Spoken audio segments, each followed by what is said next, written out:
Right. Yeah. Warm welcome to all of you to tonight's lecture by Mr. Hans Haacke.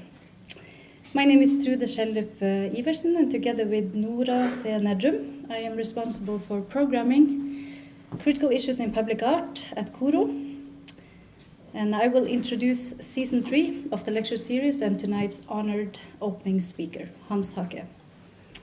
So, Critical Issues in Public Art is a lecture series that bring together leading artists, curators, theorists, critics, and writers over a shared concern. As art in public space continues to evolve, there's a need to develop a critical vocabulary that responds to this production.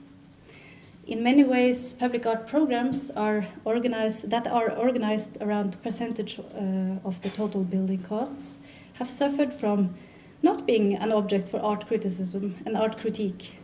They are also not an object for research, and therefore they have not yet developed a critical discourse that surrounds it. So in a time when public art or art in public space is sought after as a tool for urban development, for social change or other more or less instrumentalized forces, critical responses are vital. And in season 3, we are interested in exploring the concept of involvement, not only as materialized roles in decision-making processes when it comes to art in the public realm, but in a more political, artistic, and even philosophical sense. The concept of involvement is deeply connected with critical practices concerned with participation and social engagement, issues that have been thoroughly explored and criticized by both scholars and artists. And this season's lecturers are invited to reflect upon questions concerning real versus pseudo-involvement, artistic autonomy versus participatory influence, and alternative ways of administrating art in public space. And earlier in this series, we have discussed authorized interventions. What are authorized interventions? Well, they are interventions that intrude other social institutions, spaces, or territories with an aim to disturb or change. But in contrast to antagonistic practices, often associated with institutional critique, they are not performed from an outside, real or imagined. They are authorized as a result of negotiating. Is this a form of institutional critique, or is it an institutionalized critique? A critique that has lost its edge? Not the case, according to a former speaker of this series, Per Gunnar Tverbakk. Another term introduced by Norwegian artist and editor Jonas Ekeberg, new institutionalism, is also particularly relevant to Mr. Haacke's work.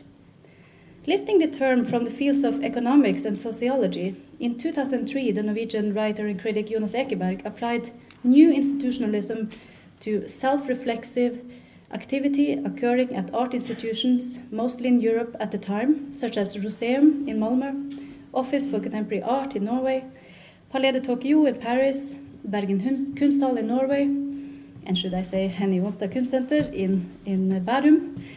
So I dare to say that there are many local-based people in active art field today, and many of you are present here today, that feel a very strong ownership to Mr. Haacke's production. As one of the, or should I say, the founding father of institutional critique, New York-based artist Hans Haacke is known for legendary works with social and political overtones, some of which have been subject to censorship and public debate at a national level.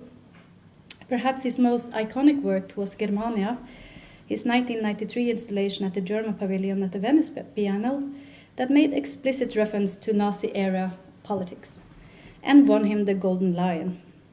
Other works engage with topics like the shady dealings of real estate groups in New York, the activities of multinational corporations, the consequences of corporate sponsorships in museums, And in March this year, it was announced that Haacke was, with his 5 meters high sculpture Gift Horse, was awarded the 2015 commission of the Fort Plinth in Trafalgar Square in London. He's also one of the central artists in the 56th Venice Biennial.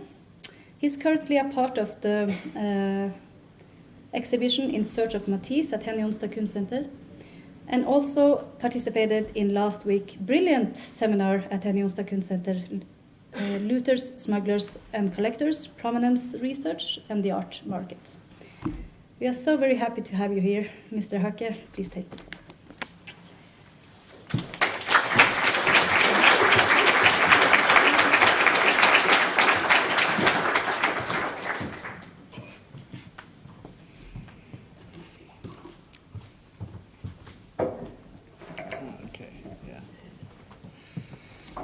Good evening. Thank you for your generous introduction, and thank you for inviting me. It is the first time that I'm in Oslo, and today was also the first time when my wife and I saw the sun, which was fantastic. My presentation this evening will be not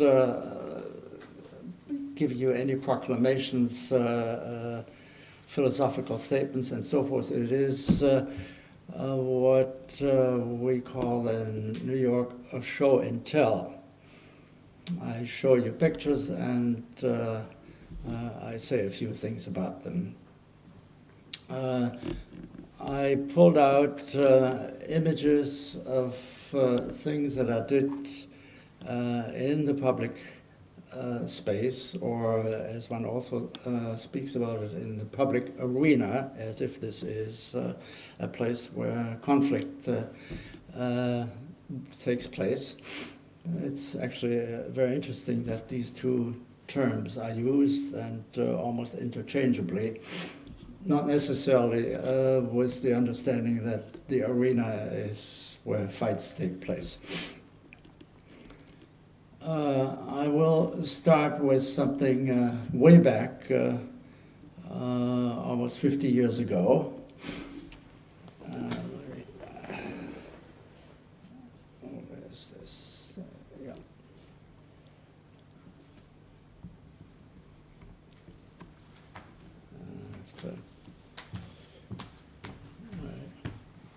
I chose here. So. Yeah, okay. This is in 1967 in Central Park in New York. In the 60s, Central Park was really an arena. That is to say, this is where political events took place, where demonstrations took place, where people made speeches and argued.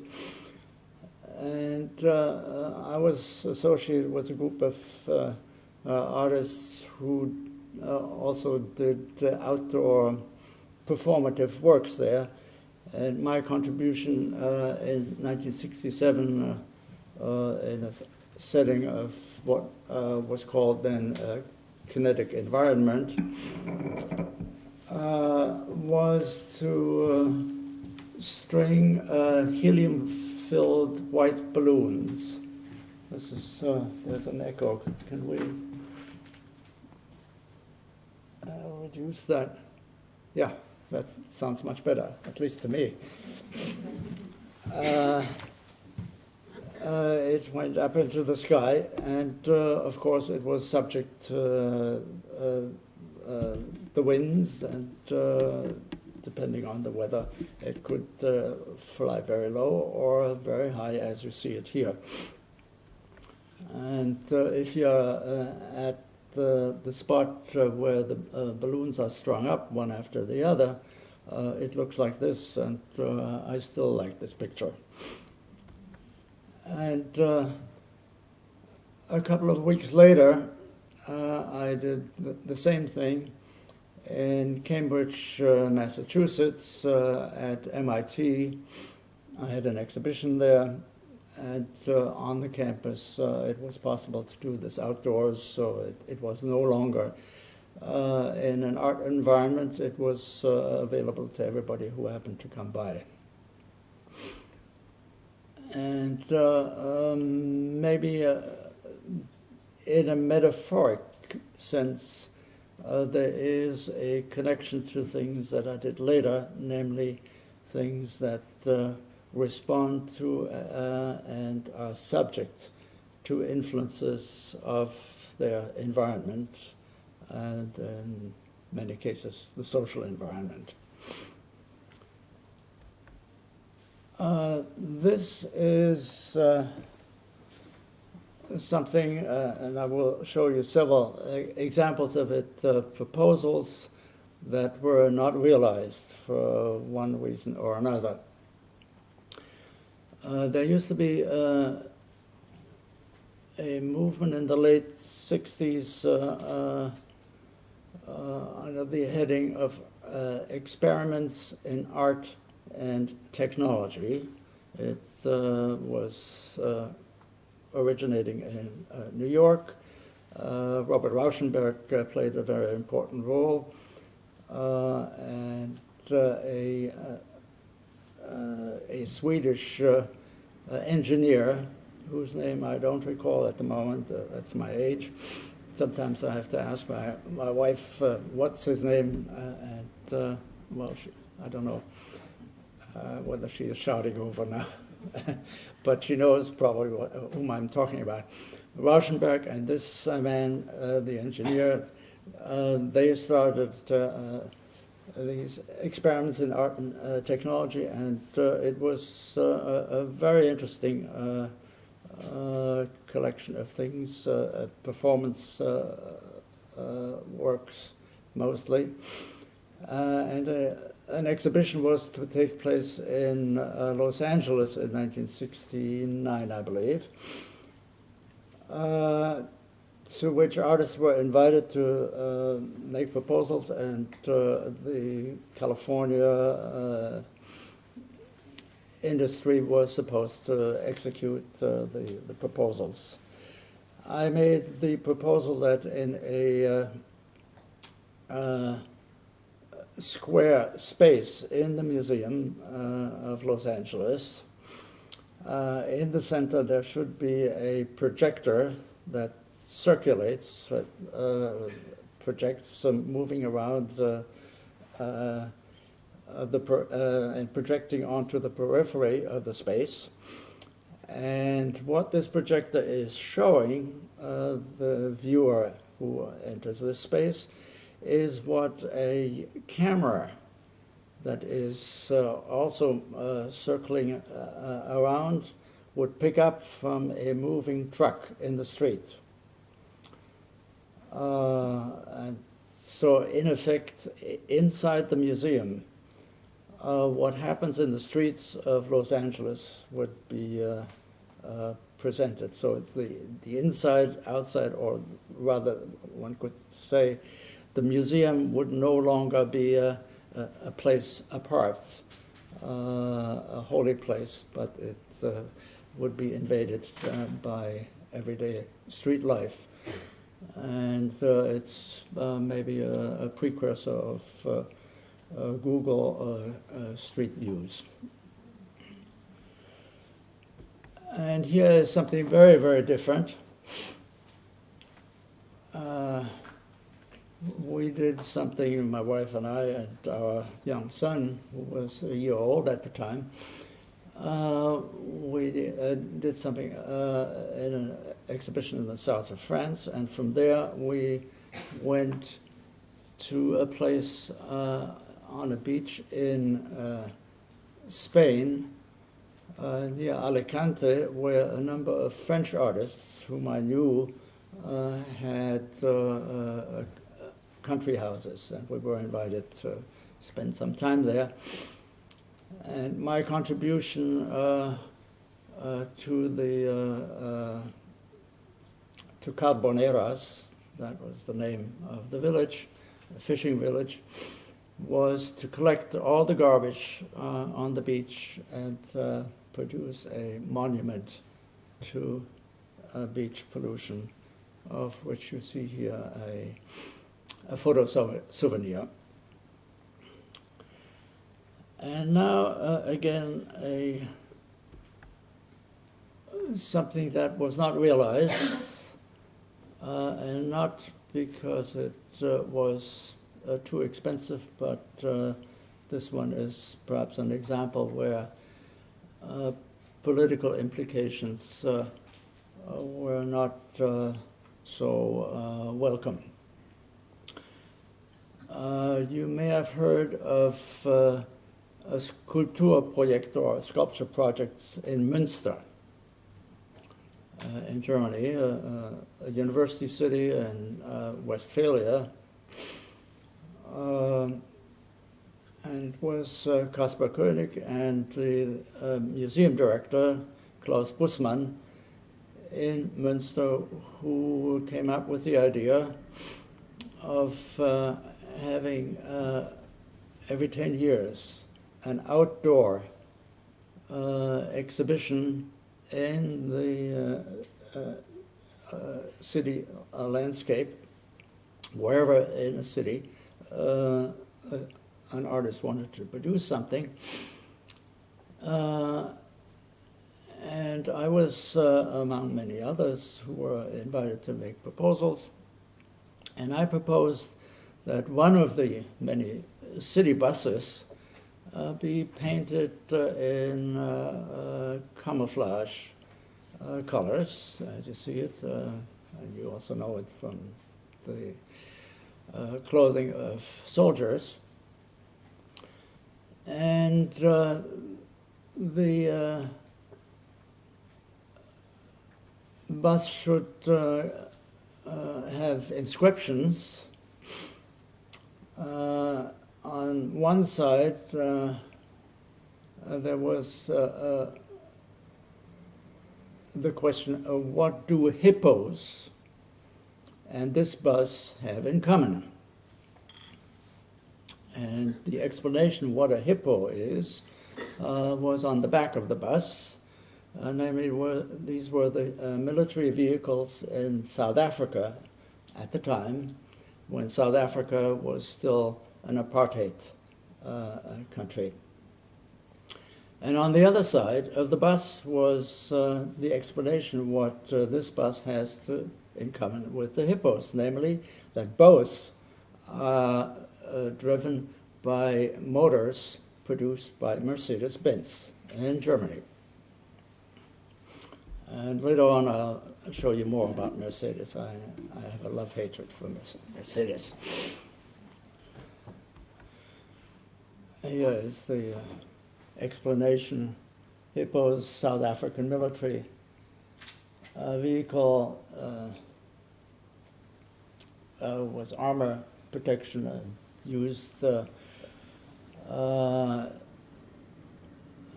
a police vehicle, again, particularly against the black inhabitants, which are, of course, as you know, the majority of the South Africans. 10 years later, I was again invited to participate in Kulturprojekt in Münster. And this time around, what I proposed was feasible. It was not easy to do, but it was done, and I'm quite happy with it. And I'm told that some other people also liked it a lot. What you see in the foreground there is a monument in the city park. A monument that commemorates two wars, both of them, I believe, victorious for the Germans. One, if I remember correctly, was the German-Danish War in 1860, something like that. And the second one was when the Germans marched into Paris in 1870-71 and had the Kaiser have a coronation in Versailles. So these this big drum there was images carved into it that commemorates these two occasions. Here's a close-up. There's a strong man taking down somebody who had challenged him. And I added another drum. You see it here. Out of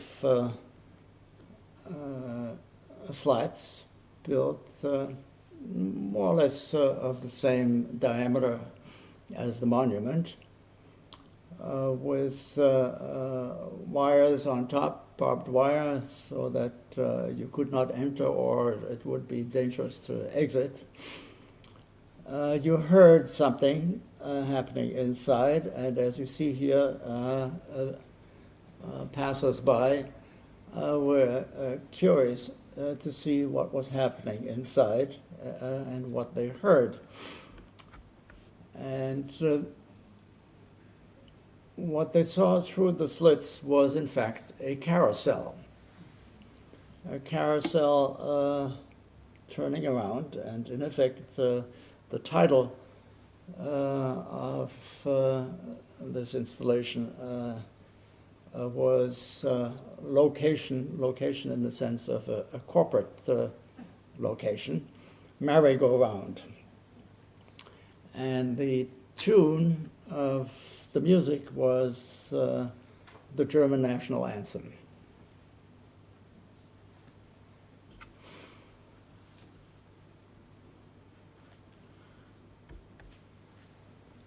This is a sweet picture, a postcard, in fact, from Graz, a major city in the south of Austria. There is a square with a column on top of which is a gilded Virgin Mary. This column was erected to commemorate the victory of the Austrians over the Turks when the Turks were besieging Vienna. And this was as far as the Turks actually got. It was apparently very strange. They had occupied the entire Balkan regions and were about to take over Vienna. And in commemoration of the victory over the Turks, the Virgin was planted on top of this column. But it has also another history. In 1938, when Austria was as one says, annexed, even though the Austrians were welcoming the Nazis. There was a major Nazi rally on the same square, and the Nazis were not particularly timid when it came to the Catholic Church and the Virgin Mary. They covered her under this obelisk. On top was a bowl from which smoke was rising. There was the eagle with the swastika and an inscription which said, "And you were victorious after all."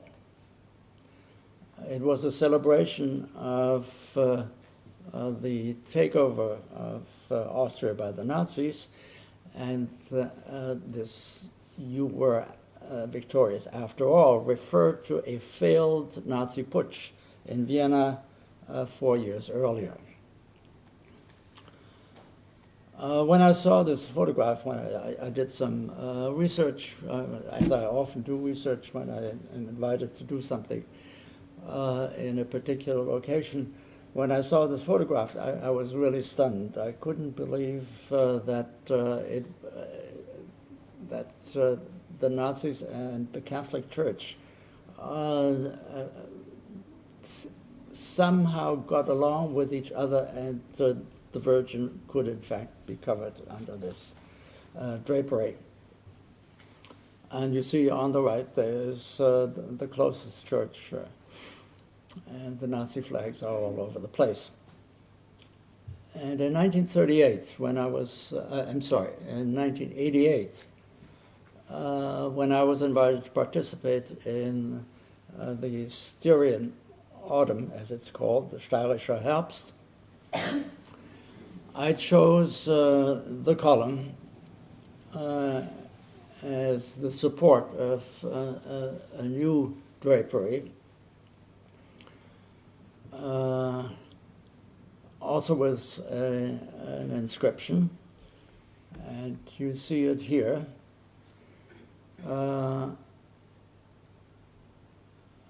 It's sort of a recreational setting now, and I rebuilt kind of the column, the obelisk that I had seen on the photograph from 1938. I had the a somewhat a modified swastika in the eagle, and the Nazi inscription, and under the inscription I had a comment, a bottom line, so to speak.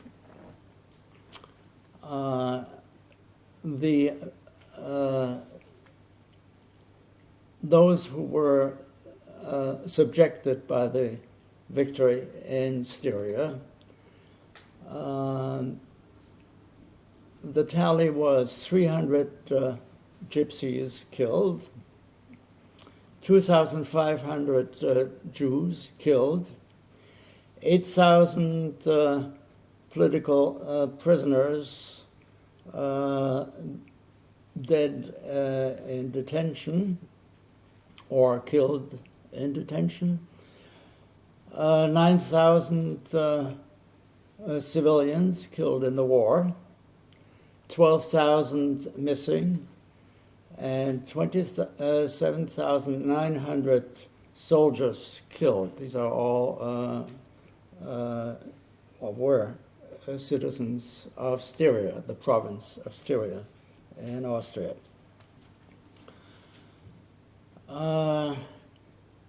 When I was back in New York a couple of weeks, or actually a month and a half or so later, I got a call early in the morning, 6 o'clock in the morning, telling me that the night before there had been an attack on the column. It went up in flames.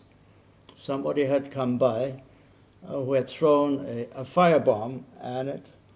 The Virgin melted, and it was over. And a local photographer shot this photograph that I was then sent. And then something really surprising happened. During the commemoration of Kristallnacht, Kristallnacht is the name for the day when Jewish stores were attacked and destroyed in Germany and also in Austria. There was a commemorative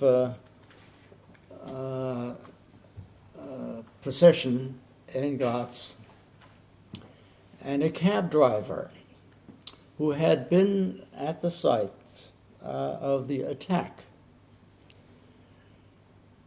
remembered how the guy looked who had thrown the firebomb. And he identified the man among the spectators of the procession, and immediately alerted the police, and he was detained. And he and this was a relatively young man in his 30s. He was a neo-Nazi, and the instigator of it, an old Nazi. They were both captured, put on trial, and they went to prison. Very remarkable that this was what followed.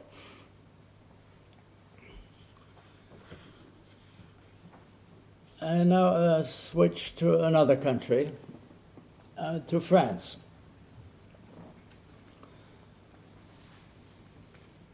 In 1989,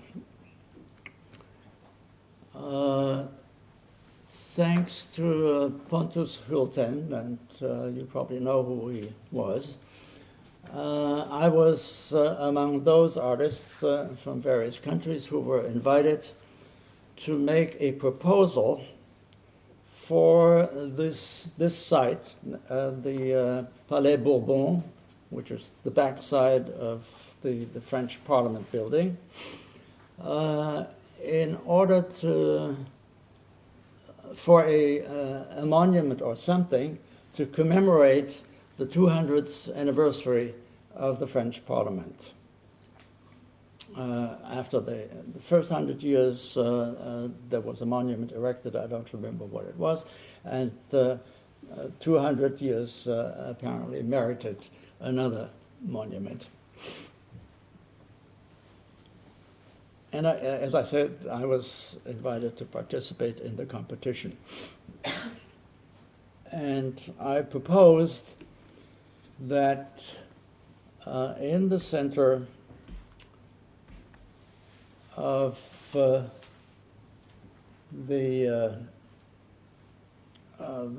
platform up there, let me go back, see it here, that there be a cylinder erected out of stones that the members of the French Parliament were to bring to Paris.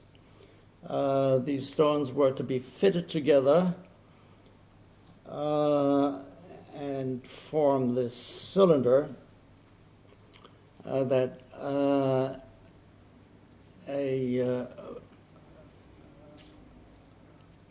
stream of water should shoot out of the center. The water would then run down on the sides of the cone, symbolically break the barrier that is surrounding the area up there, flow down to the lower section of the court, and there flow around what you recognize here perhaps as the map of France, and then disappear in the ground. The map of France was to be covered with vegetation, and the choice of plants was to be cyclical, cycles of 3 years of plants that commonly are planted by farmers in France. So here this is a rapeseed, which is fairly common. There was beans and also cabbage. Very ordinary things. And here you have a close-up of it. And mounted on the cylinder in gold were supposed to be the three words that you find on all French government buildings, schools, courthouses, the parliament, and so forth: liberté, égalité, fraternité. But for this occasion, it was to be in Arabic calligraphy. And of course, I was doubtful whether this proposal would be accepted, and I was proven right. But apparently it did intrigue some of the jurors.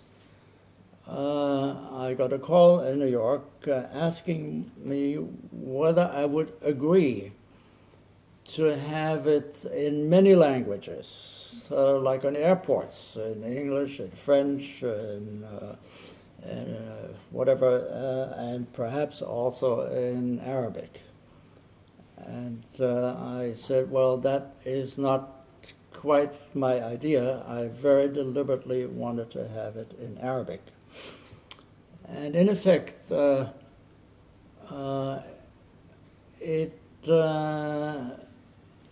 feel it has two addressees. On the one hand, everybody who has been in France and in Paris then and certainly now knows that people that come from Arabic-speaking backgrounds, at that time predominantly, and perhaps still today predominantly from North Africa, from Algiers and Morocco, etc., are sort of the blacks in Paris, that the role that African Americans play in the U.S. But there's also another addressee, and that is, and still today, I should add, governments in Arabic-speaking countries, where the three tenets of the French Revolution are far from being recognized as being something that one should even claim to adhere to. And so it is among those projects in the public arena that never were accomplished. I have the model at home, and maybe someday it can be shown again as a model. But the space that I had designed for the Arabic calligraphy is occupied by a big globe by Walter Maria, who won the competition. This is from Paris to Berlin. Those of you who have been in Berlin know that in the old West Berlin, one of the tallest buildings used to be, and I'm not sure whether it is still the tallest. It could very well be that in West Berlin it is the tallest building at the moment, is the Europa Center, as they call it, a big building primarily probably occupied by offices on the ground floor, and below ground is a shopping mall. On top, then and still today, then is 1990, 1998, 90, is still a Mercedes star, slowly turning, and particularly at night, quite visible like a star that guides you to Bethlehem. And there is a church nearby, a church ruin. On the right side, in the foreground of this photograph, there's a police van. This is West Berlin in 1989, or 1990. 1989, as you may remember, and at the moment, I think, what is it? There's an anniversary, and people are talking about it. It's 25 years now or something? It's some anniversary. My math is not good at the moment.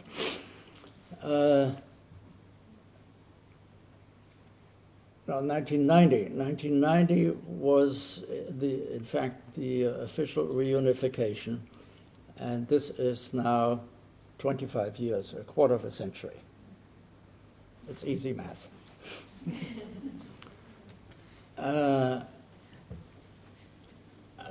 In 1990, that is to say, a few months after the wall between East and West came down,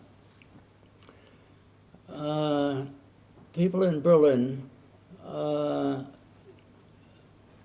had a very interesting idea,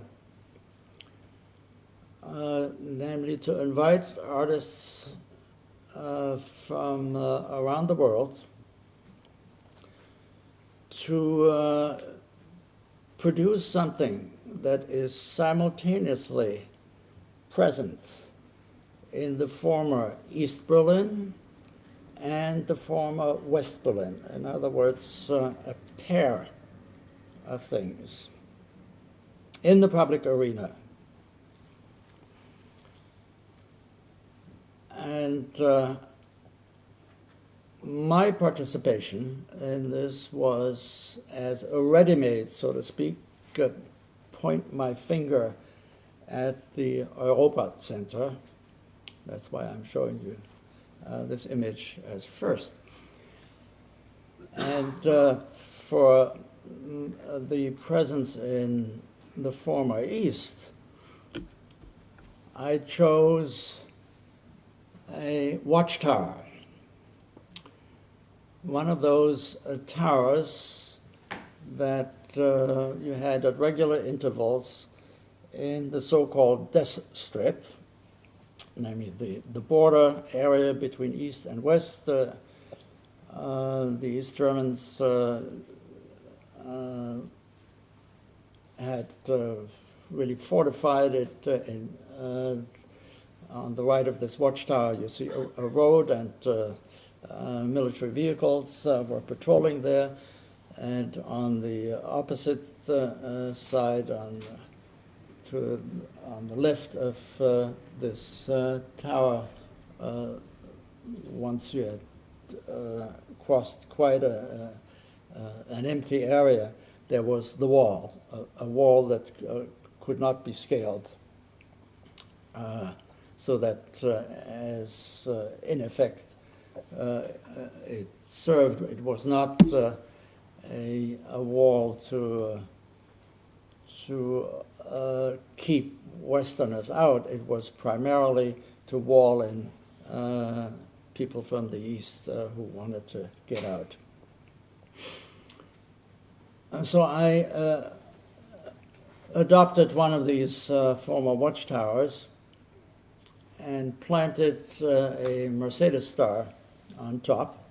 This one was also lit, and it turned slowly, and it was covered with wire fence, like the police cars, of which you saw one, so that the windows could not be smashed. And it got an inscription. At the time, Mercedes did advertisements, and double-page advertisements in German magazines that I stumbled across, and it advertised both passenger vehicles, but also trucks. And the ads for the limousines had a quote by Goethe: "Art will always remain art." And so I planted this Mercedes ad quote onto one side of the watchtower. And on the other side, again, a quote of a well-known writer, namely Shakespeare. This was a quote from the ads for trucks. Being prepared, bereit sein ist alles.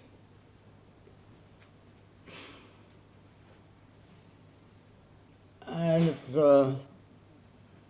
there were other works, actually very, very beautiful works, and very, very poignant works that were done as part of this exhibition. It lasted for a few months.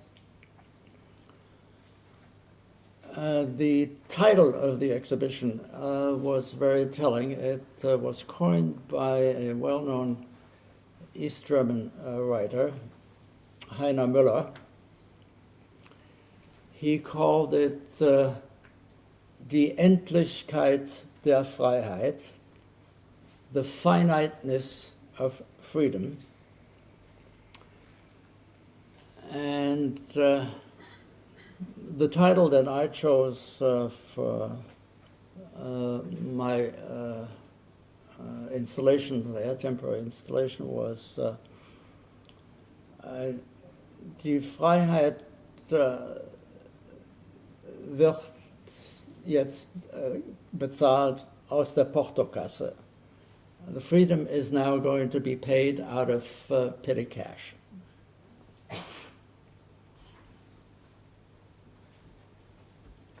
And I'm staying with you now again in Germany.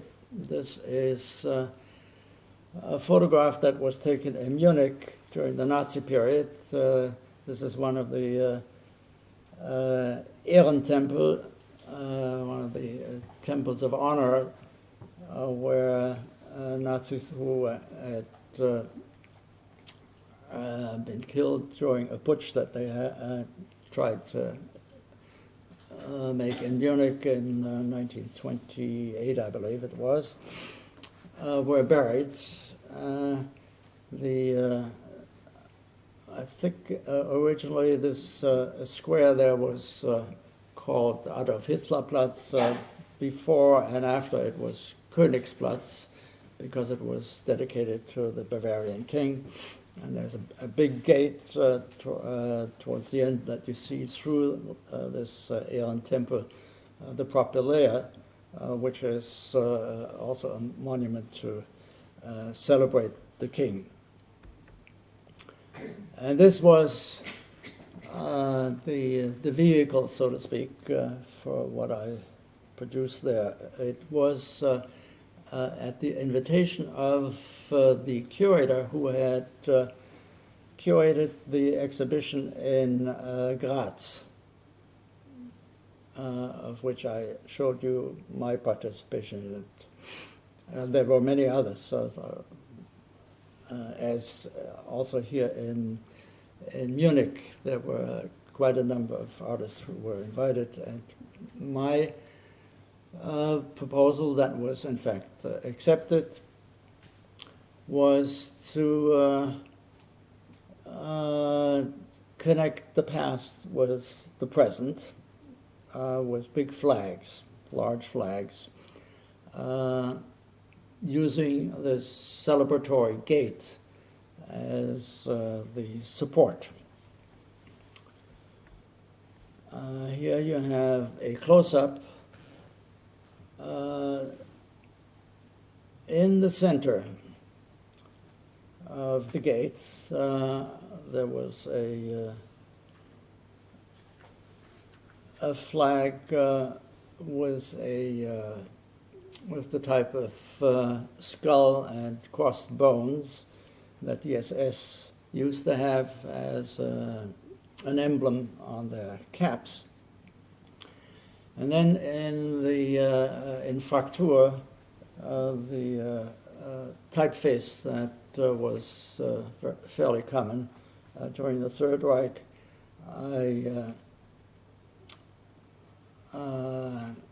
I had a brief inscription, attention, or be attention, I don't quite know the military term in English, zum Appell, German industry in Iraq.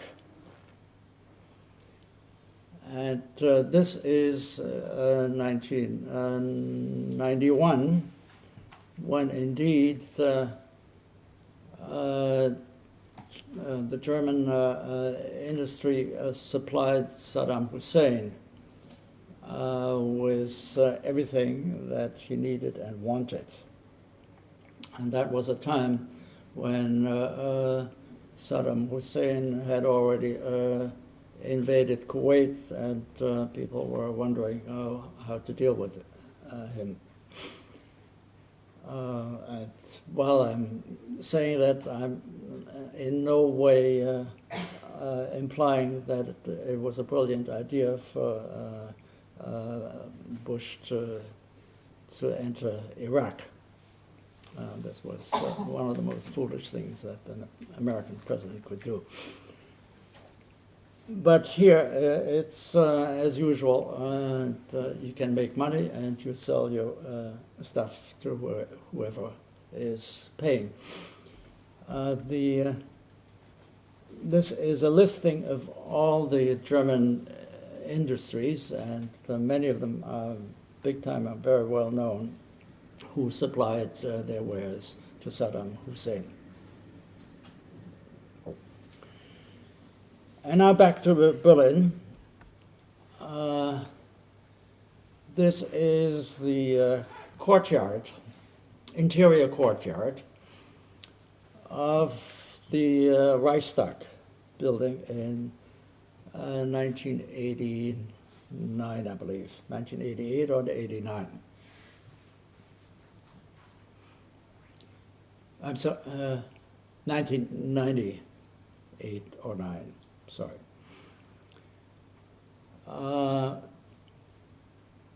Again, like a number of other artists, I was also invited to something here when the German government and parliament, or the capital as a whole, the governing capital, planned to move from Bonn to Berlin. The old Reichstag building, the old building where the German parliament had been in session for some 50 odd years, the late 1900s, 19th century, I'm sorry, until the 30s. This building was being fixed again to be the new parliament building for the Bundestag.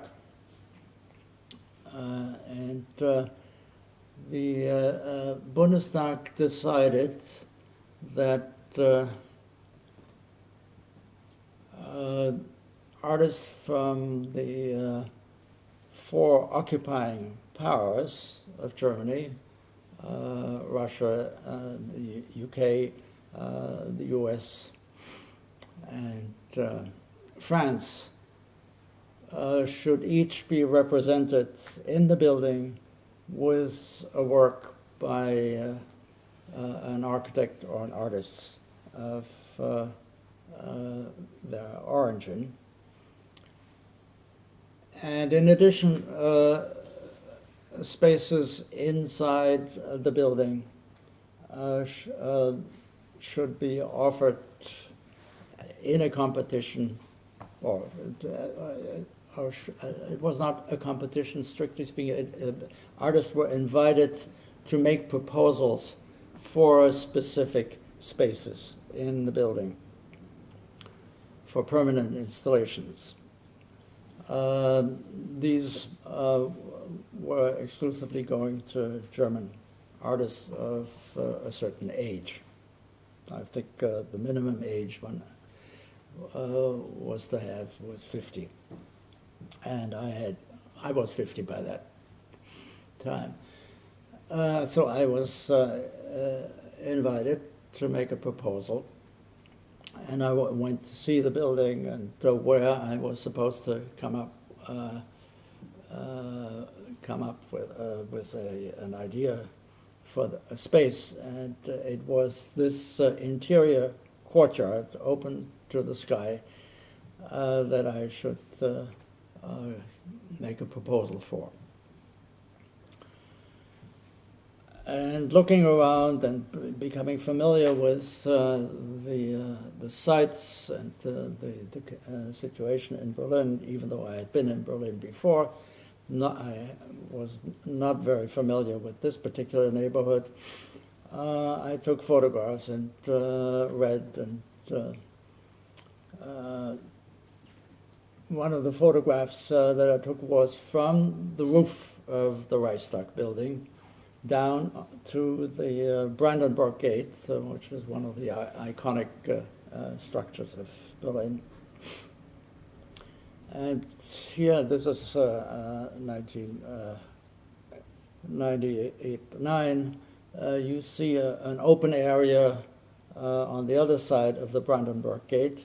This is where some years later the Holocaust Memorial was put up by Peter Eisenman. And immediately behind the Brandenburg Gate now is the American Embassy.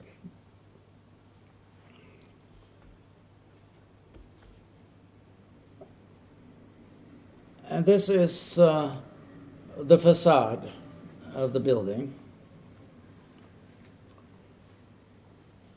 with actually a beautiful dome above. If ever you go to Berlin, make it your business to enter. You have to pass through various controls, of course, but everybody is usually admitted, and you can go up to the roof, and you can go up in a spiral inside this dome, all the way up to the top, and you can see Berlin from above. It is a fantastic experience. Now, on the facade, there is an inscription, a dedication, in fact, dem deutschen Volke, to the German people. When I was in Berlin in the mid-'80s for an exhibition, one Sunday I was taking a stroll in the Tierpark, which is sort of the central park of Berlin, and those of you who have been in Berlin know that this is a very inviting green space, and on Sundays people go there for a picnic, and that was already the custom when East and West were still divided. Berlin, as you may know, is the largest Turkish city outside of Turkey. There are more Turks outside Turkey in no other city as they are in Berlin. And when I was there in the mid-'80s, as I said, on that Sunday, uh, the Turkish families were sitting in the grass and having their picnics, kid and caboodle, and the kids were playing soccer and had a good time. And in the background, and I will never forget this, I saw at that time the ruin of the Reichstag building with the inscription Dem deutschen Volke, to the German people, and with the Turkish families in a way surrounding me. I had the feeling, even though it was never intended in those terms, that this was addressing them. This is only for the Germans. You are not German. The history of this inscription is not like that. And originally it had actually a very interesting connotation politically, very interesting history.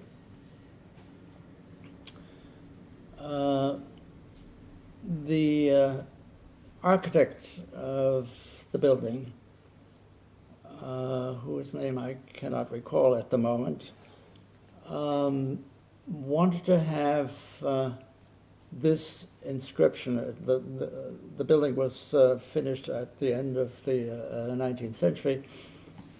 He wanted to have this description to the German people inscribed where it is now.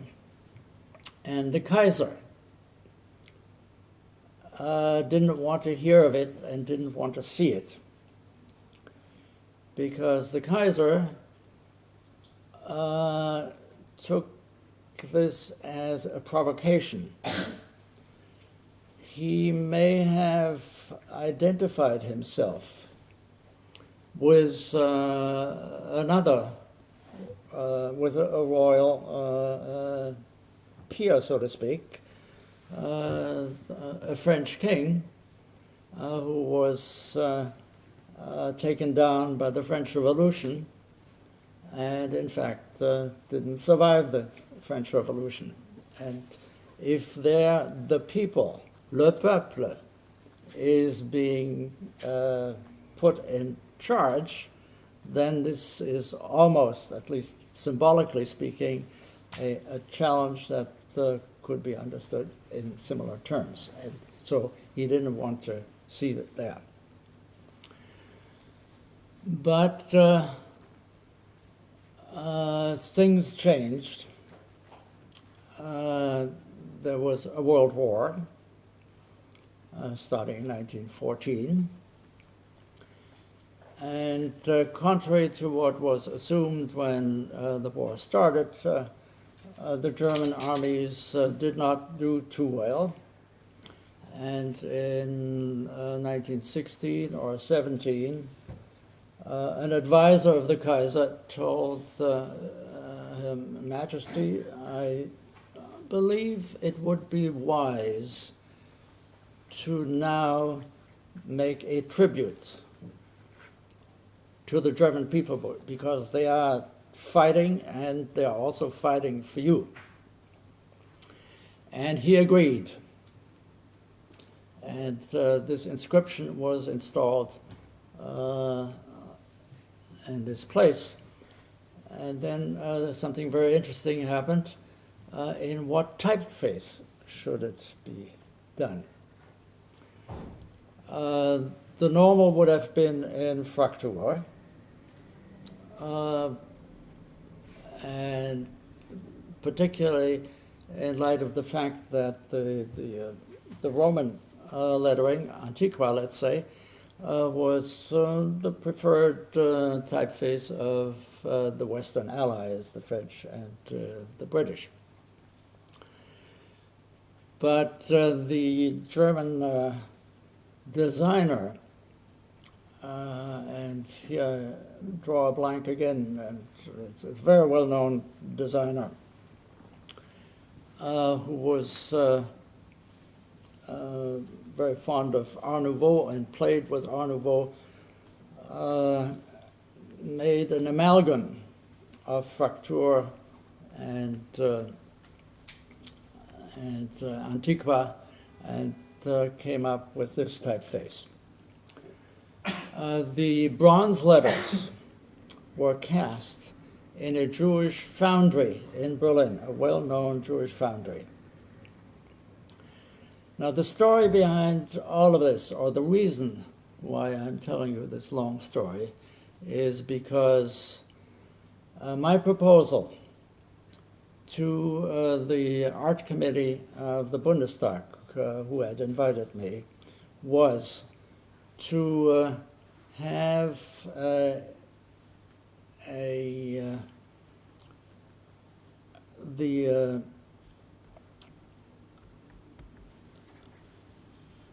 letters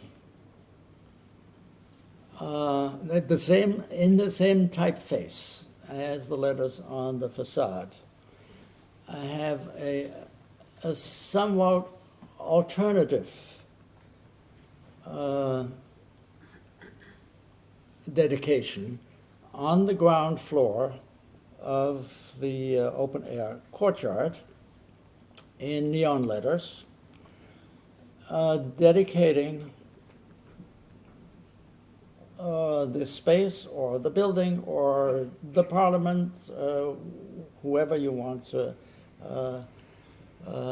interpret it to be the speaker, to say it's dedicated to the population, der Bevölkerung.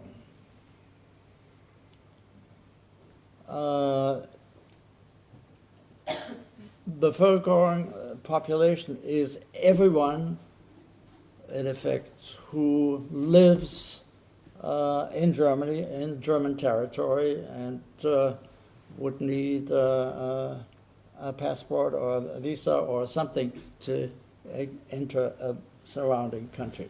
So everyone, irrespective of their citizenship, who happens to be living in Germany, was to be the recipient of this dedication.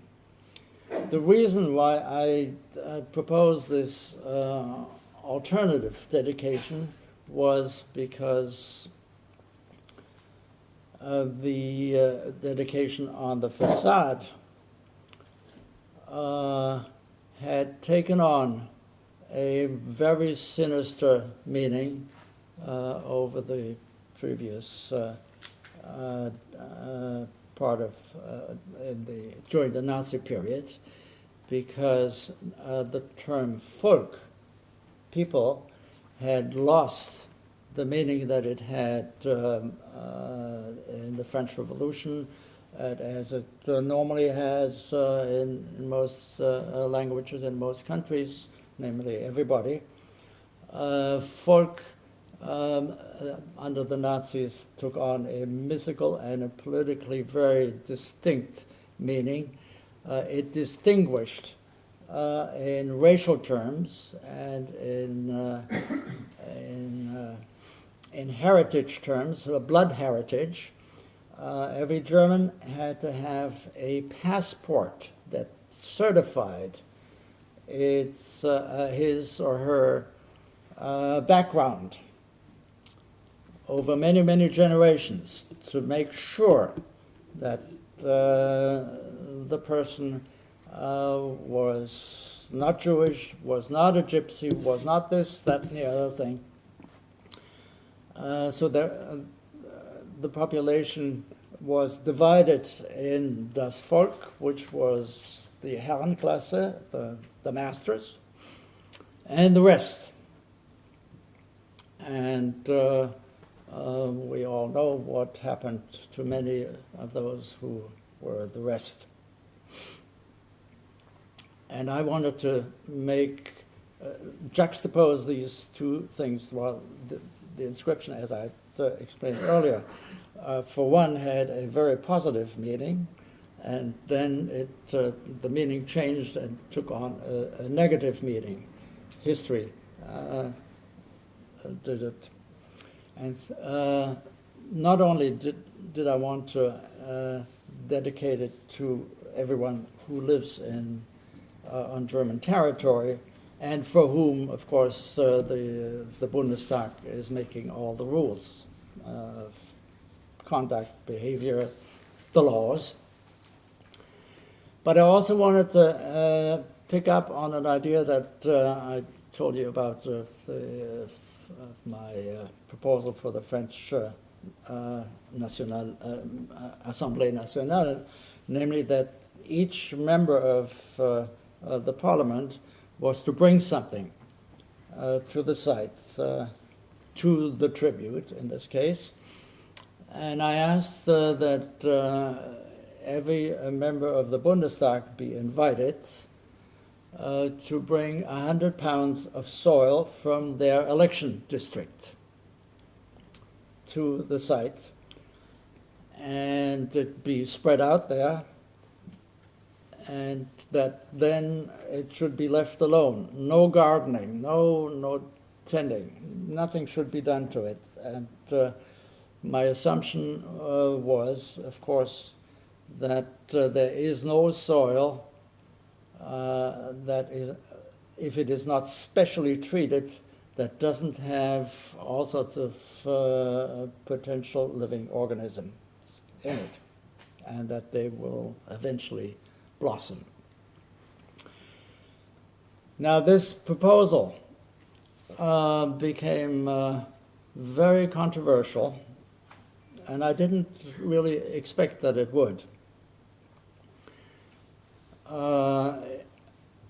The Christian Democratic Party, with two exceptions, was solidly opposed. Most of the FDP, the Free Democrats, were opposed. The majority of the Social Democrats, not all, were in favor of the proposal, and the Greens were for it, with some exceptions. It split sometimes in a very peculiar ways the parties, and all sorts of arguments came in. It became a national debate. The papers were full, TV was full of it for half a year. It had to go to the art committee twice. Twice did they approve it, and still, according to the bylaws of the parliament, after 150 members of the Bundestag signed a demand that a parliamentary debate and vote was to take place, whether this should be in fact realized, it was unbelievable. And you see here in this slide, TV news of the day when the Bundestag actually met, the entire parliament met for an hour debating and eventually voting. And so here, this is the chief opponent, Volker Kauder, from the Christian Democratic Party. At the moment, he is the parliamentary leader of the Christian Democrats. He was strictly opposed, and you see that he is quite venomous there. And his this is from TV. This is a remarkable woman, a former president of the Bundestag, also Christian Democrat, but she was one of two members of the Christian Democratic Party who were for the proposal. Here you see another picture of the Bundestag debate from TV. In the background, the eagle is, the Germans refer to this as the big chicken. And here is the other woman of the Christian Democratic Party who did not vote with the party. She voted for the proposal, a member from Nuremberg, and you see her here at the inauguration with 2 bags of soil. The vote, in effect, was won by 2 votes, and in effect, if you do the math, it is these 2 women who tipped the scale. And that's why I also give them tribute here with 2 special slides. And then it came as I expected it would. There were so many seeds in the soil that it is now a jungle. And some of the lettuce get overgrown. Another close-up here. And very early on, I discovered this flower in one of the letters, and I'm very fond of it because the blue flower in German literature and in German history has a particular meaning. It's in the Romantic era. It's a symbol of yearning and thinking about the future. And now, as we're doing with time, okay, a little more. Now, as a closing project, I'll take you to London. 2 years ago, some group of British, well, actually, I don't quite know how the group is formed. You may have heard that since the late 90s, under Ken Livingstone, the then mayor of London, the so-called fourth plinth, the empty plinth on Trafalgar Square, has become a site on which artists who are selected for the occasion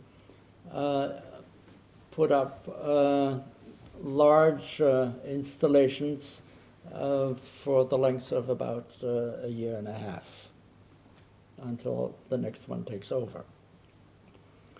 And there has been a remarkable sequence of installations.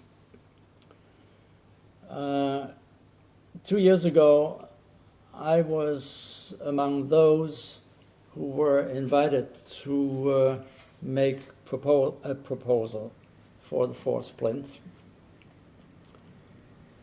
And I knew Trafalgar Square, I'd been there, so it did not require a special trip on mine, but it was good to be there anyhow for a different reason. I was in London and had a look at it, and things had changed a little bit. The buses that were driving in front of the National Gallery were no longer allowed to pass there. This has become sort of a public arena without street traffic, also amusement park to a degree. So in the background, if you look carefully, you may see George IV on his horse, a British king of the late 18th, early 19th century. He apparently had led a big life, spent a lot of money, and in the end, when his younger brother took over and became king, and was also meant to be commemorated sitting on a horse, presumably on this plinth here. There was not enough lift to pay for it. And therefore, since then, that is to say almost 200 years, it has been empty. And a platform for the likes of us artists. So I made a proposal to put a horse there, but not an ordinary horse. And I'm showing you the drawing that I submitted. I thought it should be a skeleton of a horse.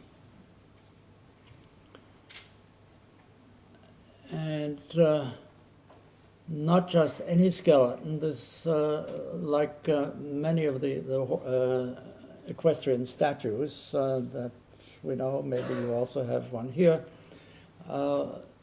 different from George IV, the horses usually raise one leg. And I wanted that leg also raised because I wanted to decorate it specifically. I wanted to have a ribbon tied around it, a ribbon as one has a ribbon around a present. And the present in this case was the ticker of the London Stock Exchange. So it was to be like you see on the bottom of the TV screen, continuously telling you what your investments are doing on that day and what your fortunes are going to be, or what you just lost. The skeleton by itself has an interesting history insofar as I discovered that the horse painter, a famous English painter, George Stubbs, before he was doing the portraits of the English gentry's horses. And you find these horse paintings in all English museums, in the Tate Gallery and the National Gallery and wherever you go. Before he got to that position as the son of a tanner, he dissected horses and he studied horses, and he produced an amazing, as he calls it, anatomy of the horse.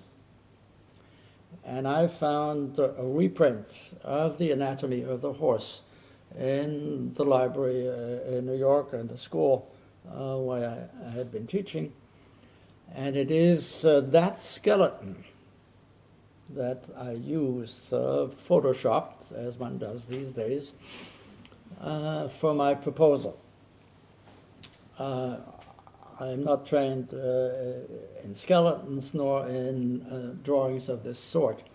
So this was very fortunate, but also in its historical and metaphoric implications, it was superb. And so I submitted this proposal, and judging from what I would assume would happen in New York, a proposal that would look at Wall Street, so with a somewhat jaundiced eye, would be absolutely out of the question to be put up in a public square, and certainly not under the auspices of the mayor's office. There's no way. And so I assumed, well, this is a good joke, perhaps, but not more than that. And the the miraculous thing happened that a jury in London, apparently totally independent jury that is not subject to the mayor's whim, the mayor is a Tory,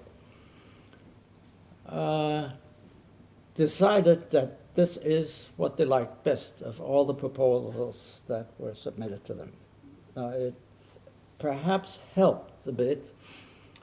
These 6 finalists in this competition, their proposals were all exhibited in St. Mary's, St. Martin's in the Field, the church near Trafalgar Square. And the Guardian, the British newspaper, asked its readers which one they liked best. And it so happened that my proposal was way preferred over the others. That may have had a positive effect on the decision of the jury, but I know a few people now who were on the jury, and they are, in fact, rather remarkable and independent people who made this decision. And so I got a call, as I sometimes get calls, sometimes because something got bombed, and in this case, something got accepted, that I should now submit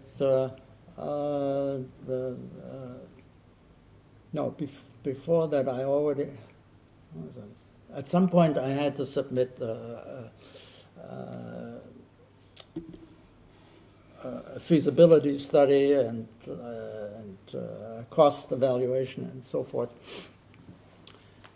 And so I got the go-ahead, and the skeleton was in fact produced in the US, in Philadelphia, in a foundry, and then shipped in a container ship with the beautiful name Aida, that took it to London and was put up on the 4th plinth.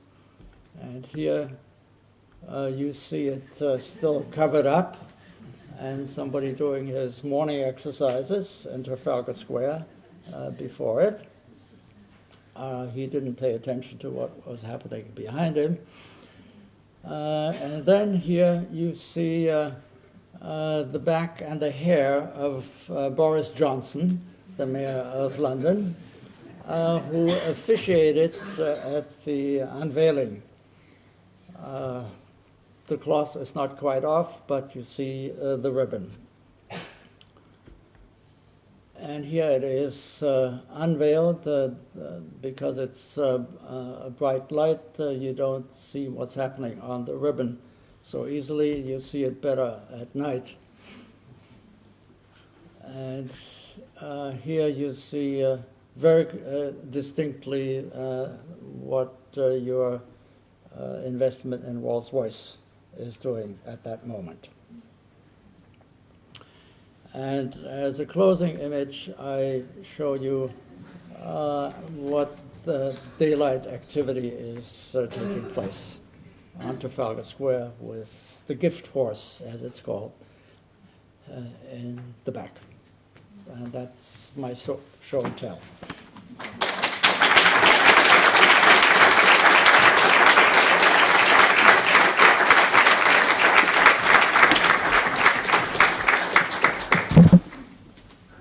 Thank you, Mr. Haacke. We have about 15 minutes left for questions from the audience. I'll start, if it's okay. Sure. In addition to all the remarkable works you have shown us today, and much more, of course, you have conducted several polls or surveys of your audiences at Documenta 5, at MoMA, and as we speak at the Venice Biennale. As you know, involvement is a key word for this season's lecture series. When it comes to the artworks mentioned, is it important to you to create an active subject, that is, to make the visitor feel that he or she is involved in a somewhat collective act? Or is it a visitor, an actor, and the questionnaires and the responses to them just an intrinsic part of your institutional critique? Well, let me get back to the mic. It is, in a way, I was about to say a two-way situation, but it's not quite appropriate to call it that. When I asked visitors of art exhibitions, Documenta now in Venice, 10 demographic and 10 opinion questions. For one, I'm personally curious about what they would say, but what is at least as important to me is that they, if they think about what they're doing, they are in fact active in producing a self-portrait, and they can reflect and think about what it means to offer their personal opinions, but also what kind of a social set they belong to and how that fits into the general political spectrum. And what potentially this implies as to their own positions that they take actively. Thank you. I have a quick question.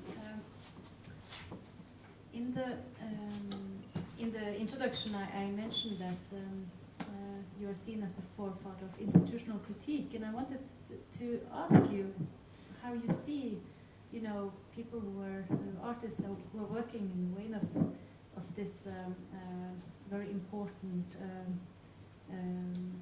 tendency or practice within contemporary art. Now, when you see that the critique has, it's not performed from an outside, but more clearly it's performed from an inside. I mean, you are on the Trafalgar Square, so you are not, you are on the inside of the institution in a way. And I've read in an interview that you said that you see museums and you see art institutions as places to actually. You don't see them as the object of critique any longer. You see them as places for potential.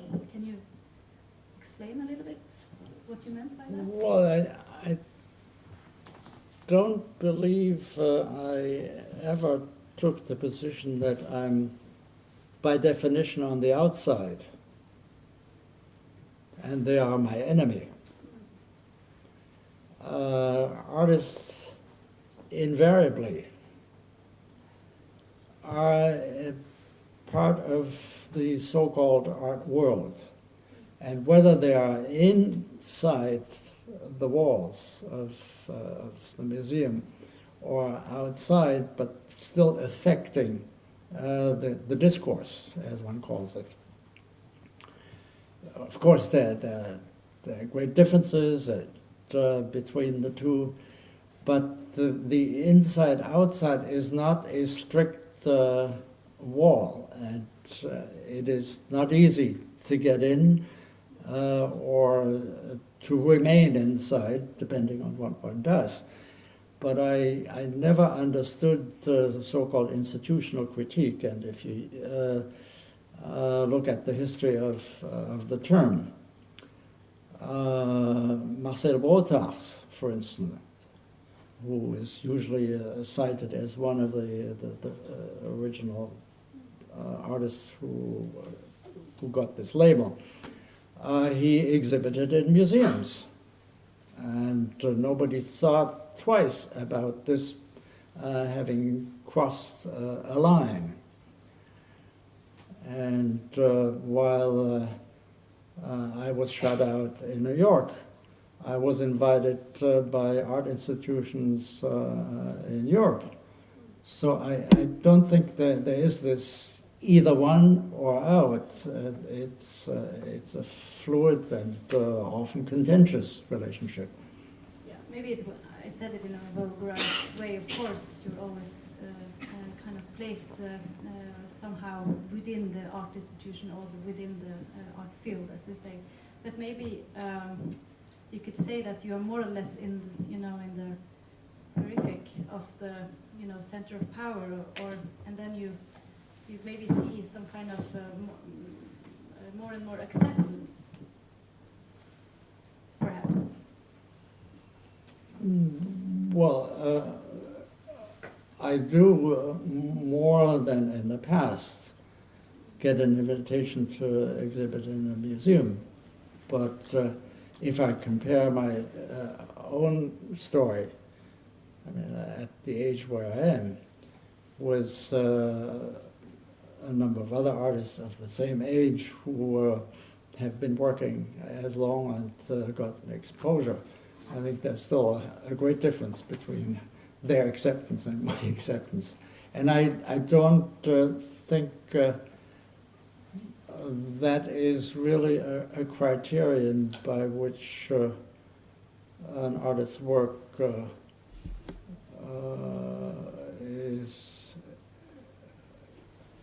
is to be evaluated.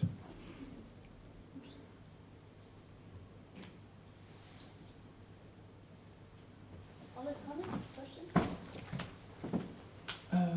I have a question related to the monument of garbage, because because it seems that it was part of a large series of works you were concerned with at the time, which is very less known than your other work, and I'm very curious to understand if it was a very specific period, which were the influences, and how you contextualize it as part of the rest of your work.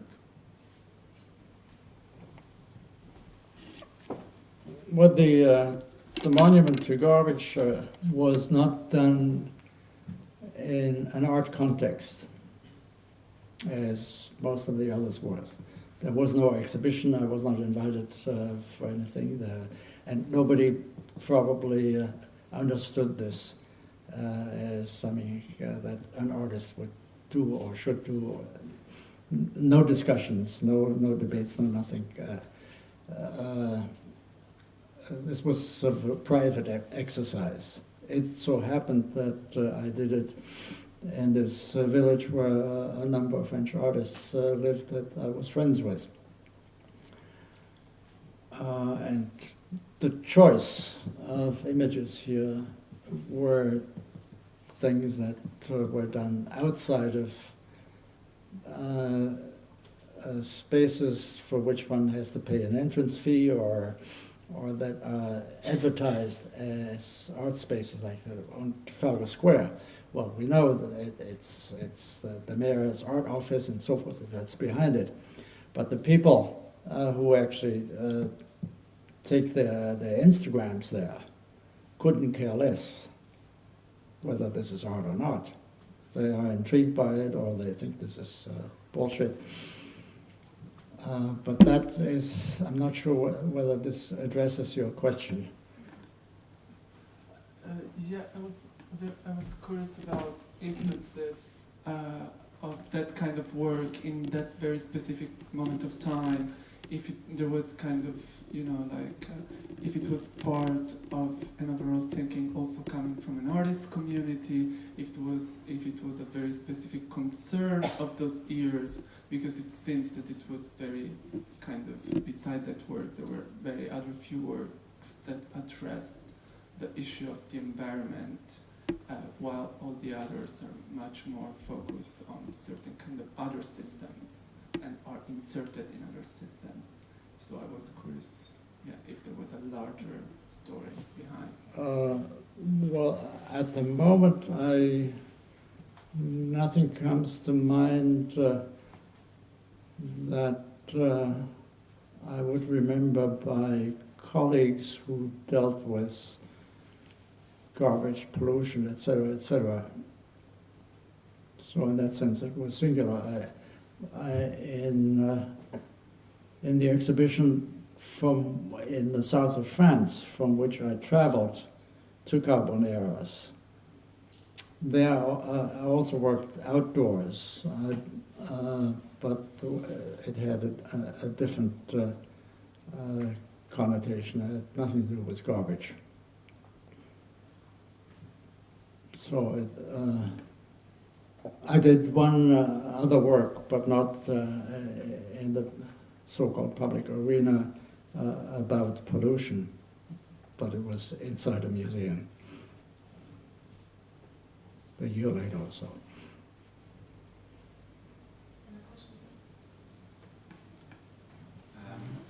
You very beautifully stated your motivations for the pieces that you developed, and you clearly are one of the most outstanding political artists from Germany. And my question, or one of my questions, would be how much you see your own art as demonstration pieces, or how much you also aim for some kind of ambiguity. That would be one question, and another question would be, being such a political artist and suddenly having, well, maybe even some kind of privilege to have a discussion in the Deutsche Bundestag about your artwork must be a very interesting experience. And I would like to know if you still recall some of the opposing arguments to that art piece. Thank you.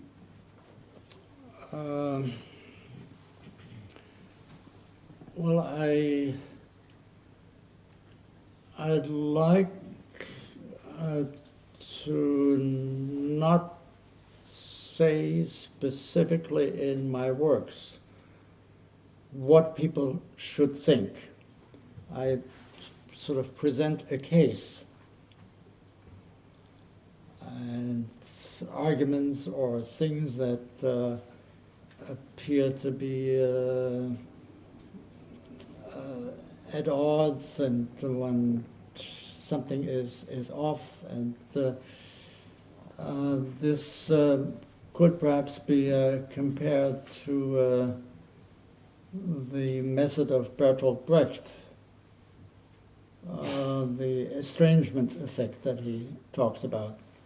When something is happening on the stage and the audience is called upon to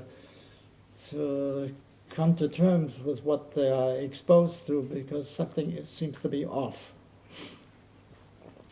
And that is, as I look at it, potentially productive. I don't want to go around and tell people you should think this, but to come to certain conclusions, obviously conclusions that I prefer than others, but I cannot control that. What was the other part of your question? You had two questions. Opposing arguments against your work, your proposal in the Oh yeah.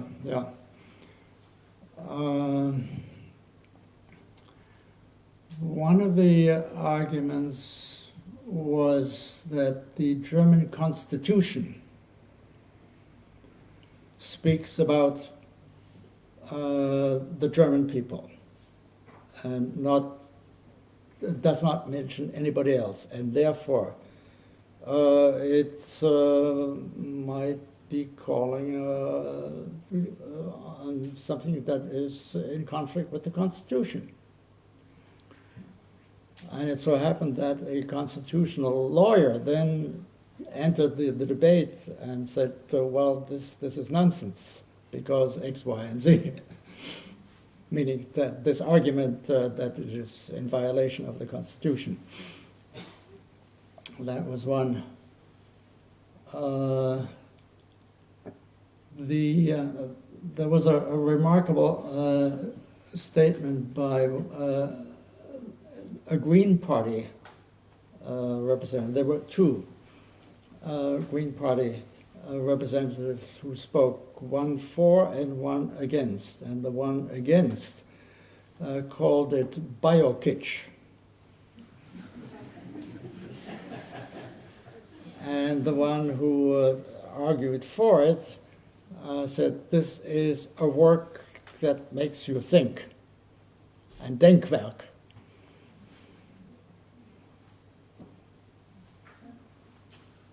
Thanks for your presentation. I wonder, I mean, obviously you have addressed different power structures throughout decades, and some might say that the sort of public power structures have become more complex the recent 10, 20 years or something. I wonder if you agree with that, you know, given the fact that transnationality, more hidden financial structures, etc., has sort of produced a more complex image. I wonder if you agree with that notion, and and if so, what would be the field of, or what would be the power structures that you haven't addressed so far that you would have liked to address in a more complex current situation? Well, to the first part of what you said, it's I tend to agree that things are more complex today with the economy globally connected, the financial world globally connected, and overlaid on that ideological conflicts and religious wars, as I believe we haven't seen them so much in the more recent past than today. And we are perhaps on the way to a new Cold War, who knows? But it's certainly not easy to find one's way through. I cannot really tell you what I would like to deal with because I'm more reactive rather than jumping ahead. As you may have noticed, without exception, all the things that I showed you were in response to a particular situation. They were site-specific, and the site, the context, made me come up with a response. It was never that I went somewhere and said, I would like to do this, would you let me to do that?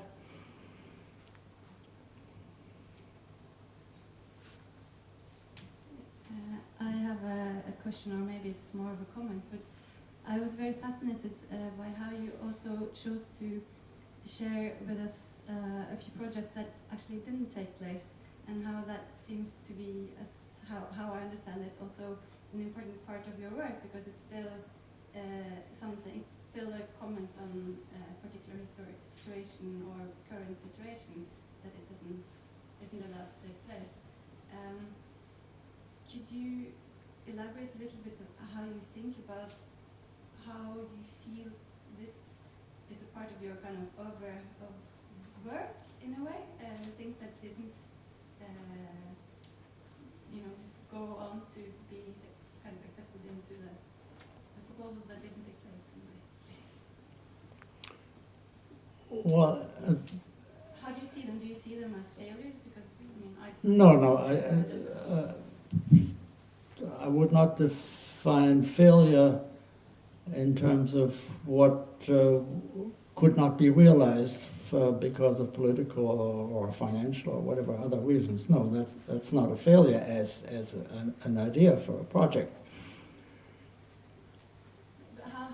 How do you feel about these projects yourself? Because for me, I thought they were so interesting in a way, because I feel that they are so.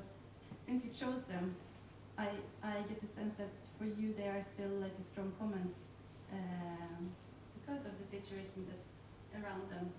I don't know if I'm making sense. But, Well, I'm still proud of having come up with the idea, even though it could not be realized.